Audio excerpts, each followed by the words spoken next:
I have been dreading this episode for a while. One thing I do on Famidaily is play on original unmodified hardware. What you're seeing in videos is as close as you could get to what you'd get on your television set. But there's a problem with this game. It requires a special Oeka Kids controller, and I have been trying to acquire one of those for years now, long before I started Famidaily even. They are, without a doubt, the single rarest piece of Famicom hardware that someone could go into a store and buy. They come up for auction on Japanese sites perhaps 2 or 3 times a year. And unfortunately, I can't really recreate it. The tablet has a microcontroller in it with some programming, and so reverse engineering it from nothing is a little bit tricky. This isn't a family trainer where it's a bunch of switches and an amplifier. So for this video, I have to resort to emulation.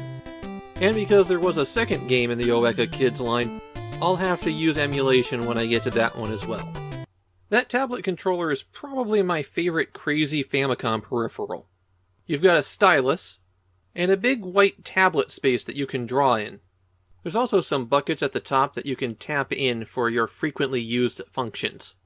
By all accounts, it did not work very well. But a touch interface for the Famicom is still a pretty neat thing. The star of both Oeka Kids games is Anpanman, making a long-delayed debut on the system. Who is Anpanman? He's one of the most beloved children's characters in Japan. And I do mean children's in this case. Anpanman is very much targeted at the preschooler set. You can basically think of him and his cast as the Sesame Street characters of Japan. Anpanman is a superhero with a sweet roll for a head, and he fights against a giant bacteria. Anpanman to Oekaki Shiyou came packaged with the Oeka Kids controller, and it's a collection of 4 activities: drawing, mazes, a chase game, and a special drawing mode where it's a sing-along that teaches you how to draw that character. In the drawing program, you've got a toolbar along the top, and the arrow cycles through the options.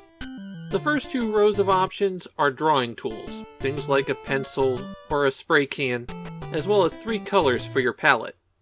The next options are palettes, and here you can click on either the background or one of the 3 colors, and switch what color they'll be by selecting different parts of the tablet. Remember that the Famicom can only display 4 colors for each region of the screen, and rather than deal with sharp corners and weird blocks, they just make the whole drawing use the same palette. The next option are stickers that you can apply. It's an easy way to add popular characters to your drawing. Next, there are some pre-done drawings that you could just color in.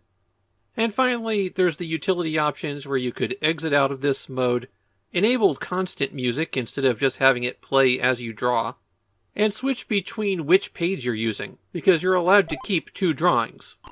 The other drawing mode is really cute, where it gives you an outline of a character, and then it plays a song as it guides you into how to draw that character. When the song finishes playing, the guidelines vanish, and you have your own drawing. In the chase game, Anpanman's arch foe chases around his allies, and if he catches one of them, Anpanman has to fly into him to save his buddy. This mode's actually a bit of a mess. There's no background when you start it up, and you click on the play button to begin the game, so you can play the game without a background. You get 10 points for every rescue you make until the Anpanman march is over with. Yes, I actually know the name of the song, and I can sing it, though I won't torment you with it. You have to click one of the other icons to give the game a background.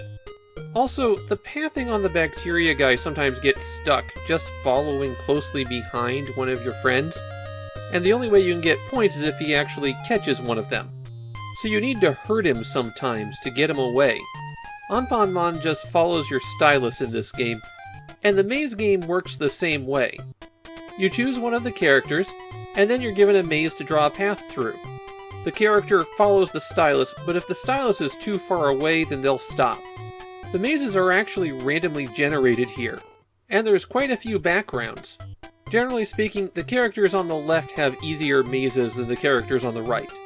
If you can complete 10 mazes, then you get a congratulations screen telling you that you've won. I can't say it's really worth your time to check out Anpanman to Oekaki Shiyou, It is, after all, something intended for 3 to 5-year-olds. That said, back in 1990, this would have been pretty cool for them to have. It's not the most educational of toys, but being able to draw on a video screen would have been quite the novelty at the time, and I really like the mode that teaches kids how to draw the characters. It's a cute little toy. I just wish I could get the actual controller for it.